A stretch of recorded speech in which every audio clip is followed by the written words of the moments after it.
Halo, assalamualaikum warahmatullahi wabarakatuh. Kembali lagi bersama saya Siti Sofianti. Di sini saya akan menjawab forum pertemuan keempat mengenai laporan akuntan. Seperti biasa, untuk pertemuan kali ini temanya fraud auditing. Ada beberapa pertanyaan dari forum keempat ini yang harus saya jawab. Pertama adalah sejarah bisnis entitas. Yang kedua, bagaimana modus operasinya. Yang ketiga, bagaimana pertama kali kasus terungkap. Yang keempat, dampak dari kecurangan bagi stakeholders. Dan yang kelima, sanksi untuk akuntan yang mengaudit. Ini ada beberapa kasus kecurangan. Jadi ada 4 kasus kecurangan. Yang pertama Enron, yang kedua S&P Finance, yang ketiga Madoff Securities, dan yang terakhir PT Jiwasraya. Jadi 2 kasus kecurangan dalam negeri dan 2 kasus kecurangan luar negeri. Pertama kita masuk ke pertanyaan pertama dulu ya. Sejarah bisnis entitas. Nah, jadi Enron ini perusahaan di Amerika pasti terkenal banget dan memang cukup populer gitu ya sejarahnya. Kasus yang bergerak Enron ini bergerak di bidang energi perusahaannya. Adanya di Amerika Serikat. Enron merupakan penggabungan antara Internorth, penyalur gas alam, dengan Houston Natural Gas. Jadi keduanya digabungkan oleh Kenneth Lay pada tahun 1985. Nah, sebelum kebangkrutan, Enron ini punya 22.000 staf dan menjadi salah satu pemimpin dunia dalam industri listrik, gas alam, kertas, komunikasi, dan pulp. Terus selanjutnya kita ke S&P Finance. Kita masih bahas sejarah bisnis entitas ya. S&P Finance ini merupakan kependekan dari San Prima Nusantara Pembiayaan atau S&P Finance. Merupakan perusahaan multi finance, jadi anak perusahaannya dari Columbia. Kalau kita dulu ingat pasti tahu deh, Columbia tuh bukan perusahaan, iya sih, lebih ke mungkin yang memberikan kredit kayak mebel, cicilan motor mungkin kalau nggak salah sih ya. Nah, Columbia ini memberikan opsi pembelian dengan cara kredit atau cicilan. Nah, cicilannya jadi kreditnya ini lewat si S&P Finance yang jadi ke partner si Columbia ini. Terus Columbia ini juga punya outlet yang banyak dan tersebar hampir di seluruh wilayah Indonesia. Oke, terus kita masuk ke Madoff Securities.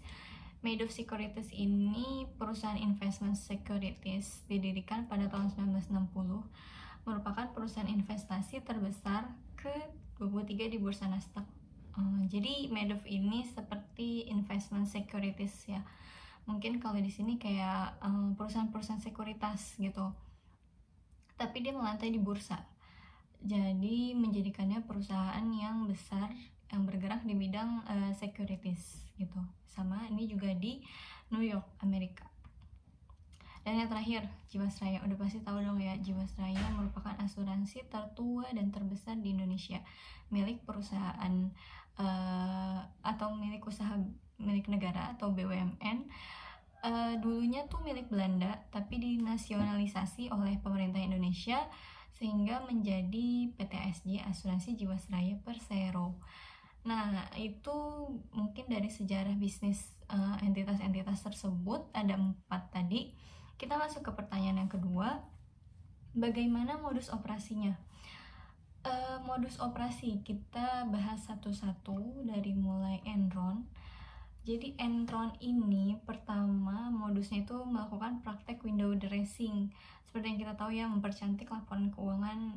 Mungkin banyak yang melakukan seperti itu, tapi Enron ini caranya yaitu menunda pencatatan piutang karena kasnya digunakan untuk kebutuhan pribadi. Jadi misalnya piutang dari pihak A, B, dan C.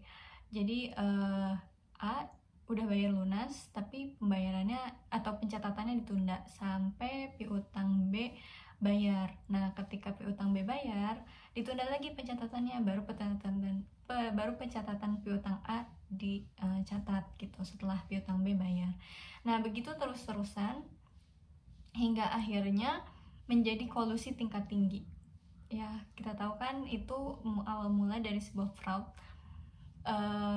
antara manajemen, auditor, penasihat hukum, bahkan mungkin KAP-nya tersendiri gitu ya, itu kong kali kong gitu. Jadi modusnya itu menunda pencatatan piutang hingga akhirnya menjadi sebuah kolusi yang melibatkan banyak pihak gitu. Nah, ini tuh cukup menjadi pemain profesional gitu kan, karena melibatkan banyak orang gitu. Jadi nggak apa ya, mainnya tuh main rapih gitu mungkin. Nah, selain itu tuh ada praktek discrimination of information unfair. Jadi adanya ketimpangan informasi, yaitu asimetri informasi antara manajemen terus antara manajemen dan stakeholders atau shareholders ya. Ada juga pelanggaran terhadap GCG atau Good Corporate Governance dan Responsibility Management perusahaan. Jadi ini banyak menghilangkan kepercayaan kepada stakeholders, government, dan adanya juga pelanggaran penerapan GCG gitu. Nah, untuk S&P Finance modusnya itu gini. Kalau S&P kan perusahaan atau perantara pembiayaan kredit gitu kan. Ketika kita membeli barang di Kolombia, kita dialihkan kreditnya ke S&P. Mungkin S&P ini semacam leasing gitu. Nah, tapi S&P ini anak atau cabangnya, partnerannya si Kolombia gitu. S&P ini otomatis ketika melakukan pendanaan atau memberikan pembiayaan, S&P harus punya modal kerja atau capital working gitu kan. Nah, modal kerja ini diadakan atau dikucurkan gitu melalui penjualan surat utang jangka menengah atau medium term notes. Jadi MTN ini sebenarnya sama kayak obligasi, cuma obligasi sifatnya jangka panjang, MTN ini sifatnya medium atau menengah. Nah, MTN ini diberikan peringkat atau diperingkatkan oleh Pevindo, Pemeringkat Efek Indonesia. Dan Pevindo ini alasannya memberikan peringkat itu karena adanya laporan keuangan yang sudah diaudit oleh KAP Big Four, dan KAP tersebut memberikan opini wajar tanpa pengecualian. Maka dari itu Pevindo bisa memberikan pemeringkatan efek bagi MTN-nya si S&P ini, yaitu peringkatnya jadi A, karena yaitu alasannya udah ada laporan keuangan dari si KAP yang memberikan opini wajar tanpa pengecualian itu. Jadi modusnya itu menjual surat hutang jangka menengah. Ya, biasanya dia diperjualbelikan gitu. Selain itu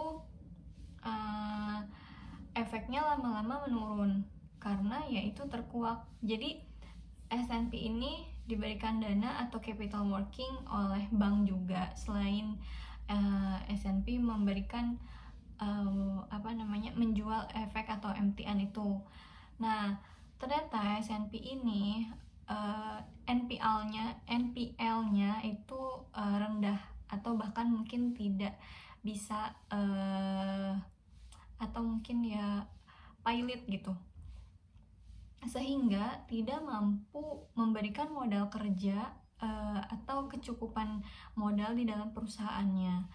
Nah, maka dari itu adanya laporan keuangan yang diberikan WTP atau opini WTP tadi, wajar tanpa pengecualian, yang memberikan keyakinan bahwa S&P ini laporan keuangannya sehat gitu.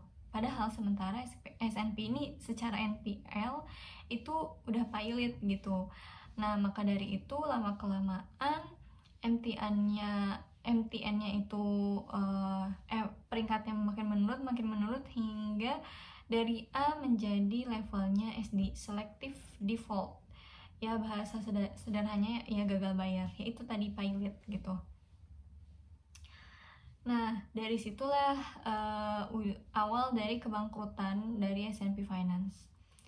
Jadi S&P ini modusnya itu menjual efek.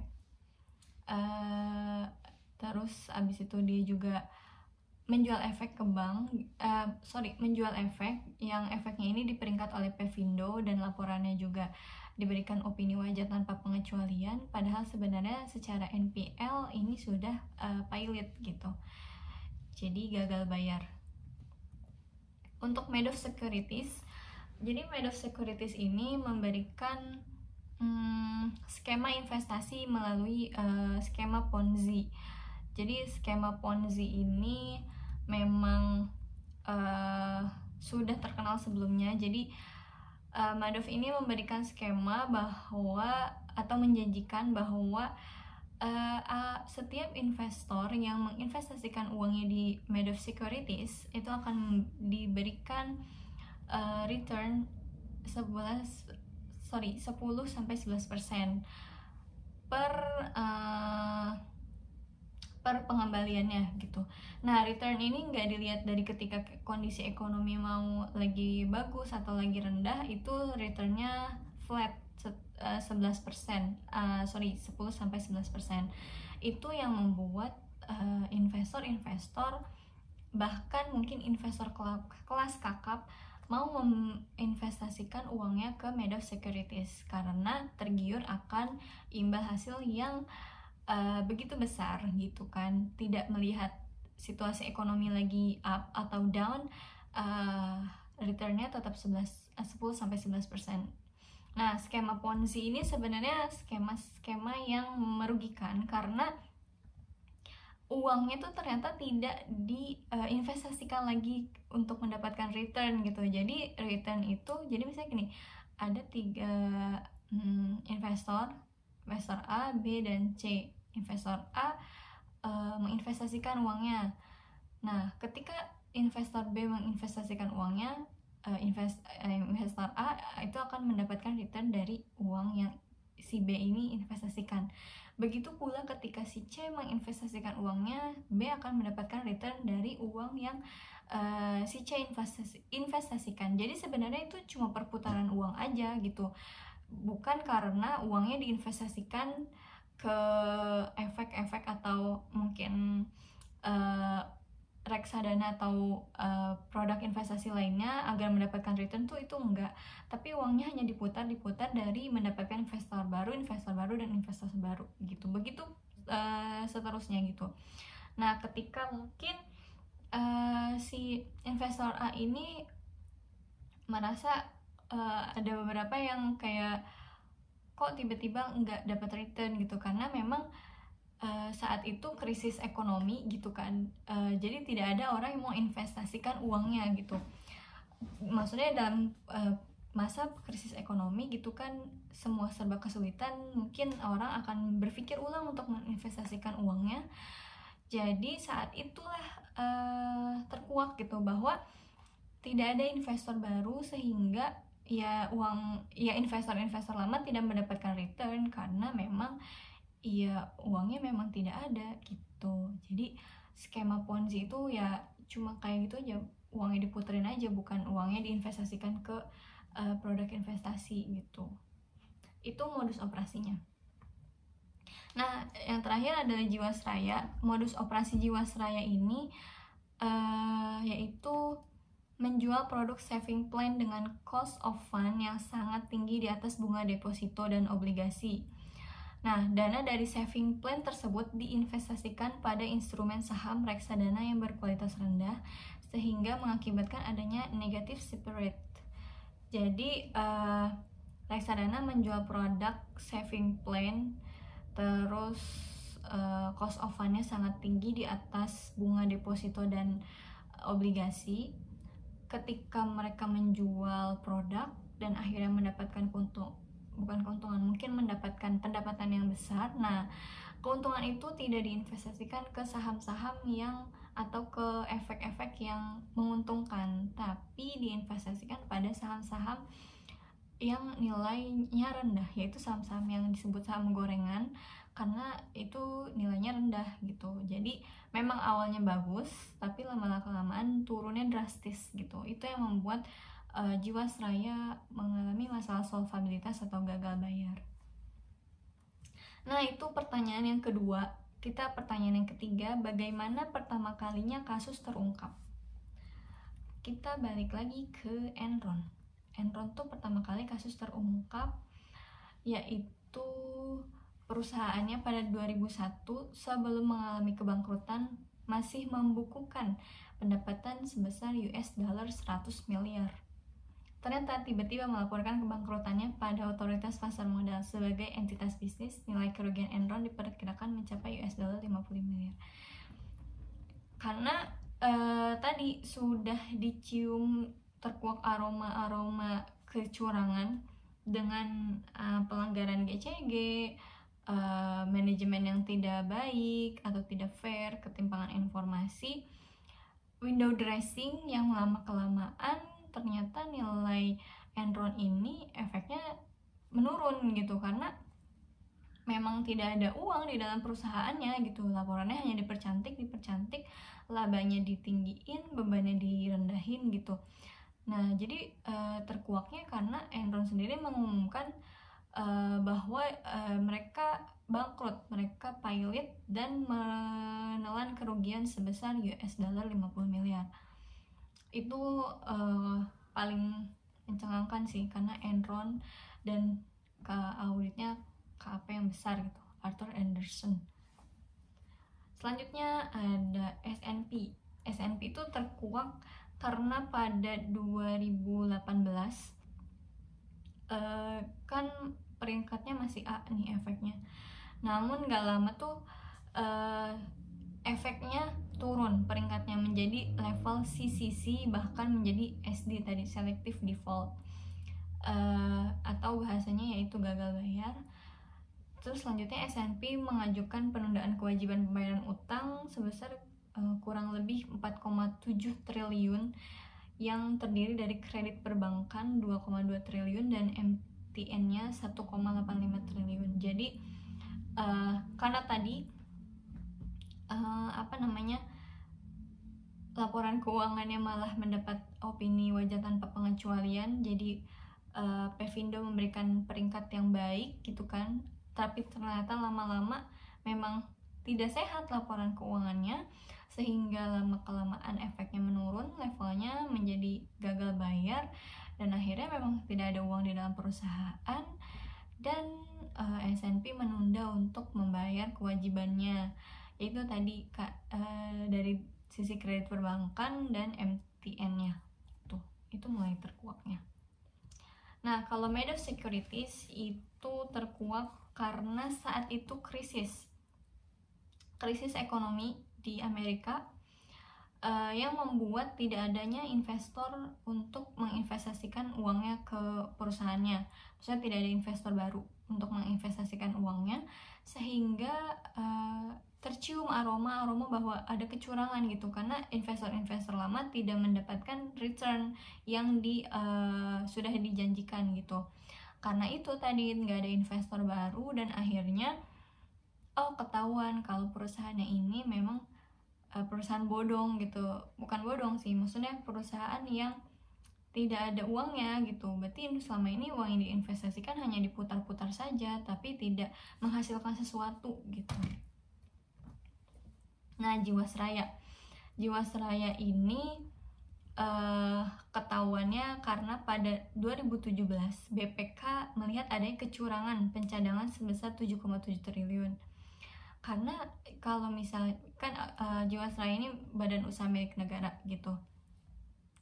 Terus 2017 itu tidak melaporkan atau tidak mensubmit laporan auditor gitu, laporan keuangan sudah diaudit, sehingga BPK karena BPK kan mengaudit perusahaan pemerintah gitu. Nah, Jiwasraya dilihat oleh BPK adanya kecurangan ya, dinilai dari pencadangannya sebesar 7,7 triliun tersebut gitu. Selain itu ternyata setelah ditelaah, Jiwasraya ini banyak menginvestasikan uangnya ke saham-saham yang nilainya rendah, sehingga pada akhirnya ketika nasabah ingin mengklaim asuransinya, mengambil dana-dana yang tadi yang dijual itu produk saving plan, mungkin saving plan, jadi asuransi itu kan hanya harusnya asuransi gitu ya, tidak, maksudnya kalau kita mau nabung iya di bank, kalau kita mau investasi iya di perusahaan sekuritas, kalau kita mau membeli asuransi ya di perusahaan asuransi. Tapi karena Jiwasraya menjual produk saving plan tersebut di atas bunga rata-rata deposito dan obligasi, otomatis nasabah tertarik. Ketika nasabah ingin mencairkan uangnya, tidak ada uangnya di dalam perusahaan. Nah, itu mulai muncul terkuaknya. Saat itu mungkin BPK juga melihat, dan diketahuilah bahwa Jiwasraya ini mengalami masalah solvabilitas. Oke, kita masuk ke yang keempat, dampak dari kerugian bagi stakeholders. Stakeholders ya, bukan shareholders. Udah otomatis, jadi stakeholders perusahaan itu siapa sih? Ya, pemerintah, vendor, supplier, terus konsumen atau customer, terus karyawan, dan pemangku kepentingan lainnya. Enron, perusahaan besar, 22.000 staff, itu udah otomatis yang dirugikan adalah karyawannya, kehilangan pekerjaan, suppliernya atau vendornya yang Enron masih punya hutang, sehingga akhirnya Enron mungkin tidak bisa membayar hutang-hutangnya kepada si vendor atau suppliernya karena memang sudah tidak ada uangnya gitu kan. Pemerintah, karena Enron ini merupakan perusahaan besar penyalur gas alam gitu kan, dan juga listrik gitu, otomatis itu menggunakan sumber daya yang ada di sekitar alamnya gitu. Nah, itu selain itu kan ada juga penyimpangan GCG gitu kan. Nah, mungkin Enron juga merugikan pemerintahannya karena ya adanya tanggung jawab yang tidak diselesaikan oleh Enron kepada negara gitu. Selain itu, runtuhnya kepercayaan masyarakat terhadap KAP yang mengaudit Enron, sehingga membuat KAP tersebut jatuh namanya, karena dianggap juga turut andil dalam kasus window dressingnya Enron, sehingga Enron laporan keuangannya terlihat sehat-sehat saja gitu. Nah, untuk S&P Finance kerugiannya sudah pasti nasabahnya dirugikan, karena ya nasabahnya melakukan kredit melalui S&P, dan bank yang memberikan pinjaman kepada S&P udah pasti dirugikan karena tidak bisa dikembalikan uangnya oleh S&P gitu. Banknya juga mungkin menderita kerugian akibat S&P tersebut, dan yaitu tadi stakeholders lainnya ya sudah pasti karyawannya, sudah pasti vendornya atau suppliernya gitu. Untuk Madoff Securities, yang dirugikan adalah investornya yang pertama, dan yang kedua secara Madoff ini masuk ke bursa, melantai di bursa, otomatis yang menyimpan uang itu kan bursa itu terbuka untuk umum gitu ya, berarti masyarakat yang menaruh uangnya di situ pun investasi pada sahamnya si Madoff udah pasti menderita kerugian, masyarakat umum. Dan selain itu Madoff juga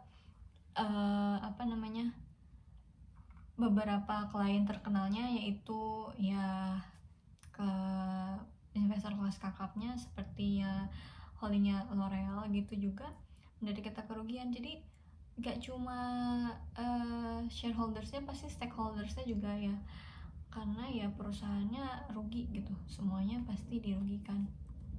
Jiwasraya, siapa yang paling mungkin stakeholdersnya ya nasabah atau customernya pasti dirugikan. Yang kedua apa? Negara, karena pemegang saham tertingginya adalah negara Republik Indonesia.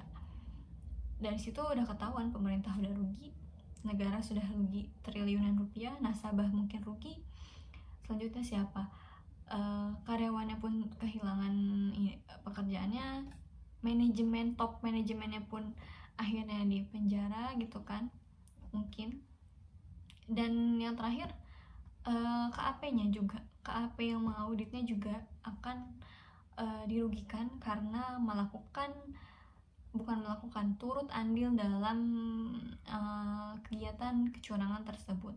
Kenapa? Karena tidak dapat mendeteksi kecurangan atau lolos aja gitu. Padahal samplingnya harusnya sudah bisa mendeteksi kecurangan tersebut. Nah, yang terakhir, pertanyaan yang nomor 5, sanksi untuk akuntan yang mengaudit laporan entitas ini, if any ya, jika ada. Jadi kalau kasus Enron udah pasti KAP-nya itu karena turut andil ya, jadi KAP-nya diberikan sanksi, KAP-nya langsung mundur.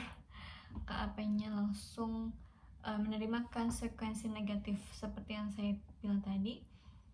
KAP-nya pun akan menurunkan stigma masyarakat kepada KAP Arthur Andersen.